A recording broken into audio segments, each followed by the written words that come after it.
Tu me dis quand ça part?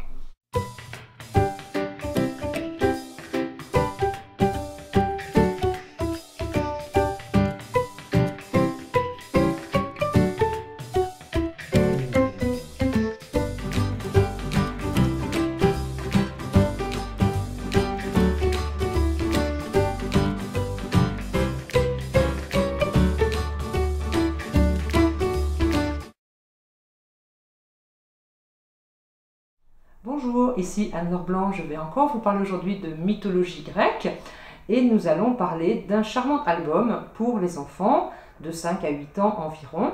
C'est un album qui s'appelle Dieux et déesses de la mythologie grecque, il est paru au Père Castor, il est écrit parce que bien sûr les récits sont réécrits par Françoise Rackmuhl et illustré par Charlotte Gastaud.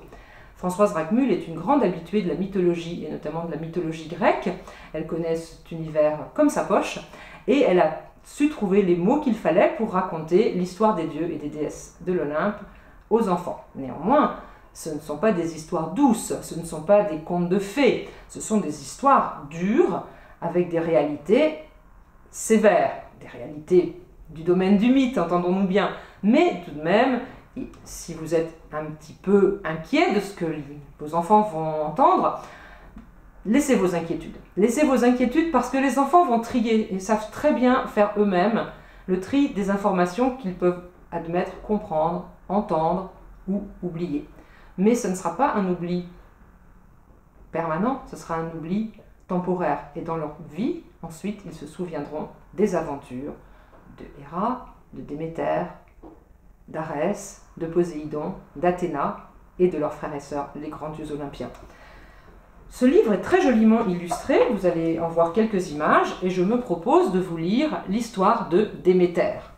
Qui est Déméter? C'est la déesse des moissons, donc c'est une histoire à lire, et bien sûr, pendant l'été. Déméter en grec s'appelle Cérès, fille de Cronos et de Rhéa. Elle tient à la main des épis de blé et parfois une faucille. Le pavot et le coquelicot sont ses attributs. Déméter est une grande et belle femme au teint hâlé par le soleil. Une couronne d'épis retient ses cheveux blonds. Elle porte une longue robe jaune couleur de moisson mûre. C'est elle qui a enseigné l'agriculture aux hommes. Elle protège les paysans et s'ils l'honorent pieusement, elle leur a garanti de bonnes récoltes. Donc après cette petite présentation de chaque dieu, vient l'histoire peut-être plus accessible aux tout petits. Déméter vivait en Sicile, riche terre à blé aux moissons abondantes. C'est là qu'elle avait élevé Perséphone, sa fille chérie, loin des regards des Olympiens dont elle se méfiait. Or, voici qu'Hadès eut soudain envie de se marier. Il avait besoin, disait-il, d'une femme à ses côtés dans le monde souterrain. Il songea alors à Perséphone, dont il avait entendu vanter la grande beauté. Hadès monta jusqu'à l'Olympe pour obtenir l'autorisation de Zeus. Son frère la lui accorda bien volontiers, mais aucun des deux ne songea à prévenir Déméter. Et ce mythe de Déméter, de Perséphone et d'Hadès explique en fait le rythme des saisons.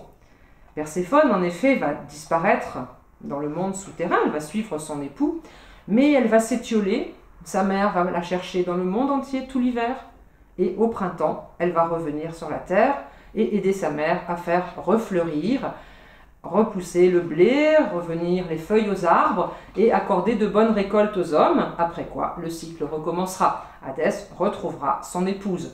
Donc la saison grecque est évidemment peut-être un peu différente de nos saisons d'Europe du Nord. Il y a plutôt un été et un hiver qui n'est pas très méchant, mais tout de même. Donc on a printemps-été et puis automne-hiver à peu près.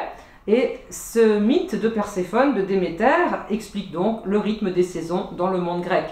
Alors vous allez peut-être me dire, mais Déméter vivait en Sicile. Oui, bien sûr, mais la Sicile appartenait au royaume de la Grande Grèce.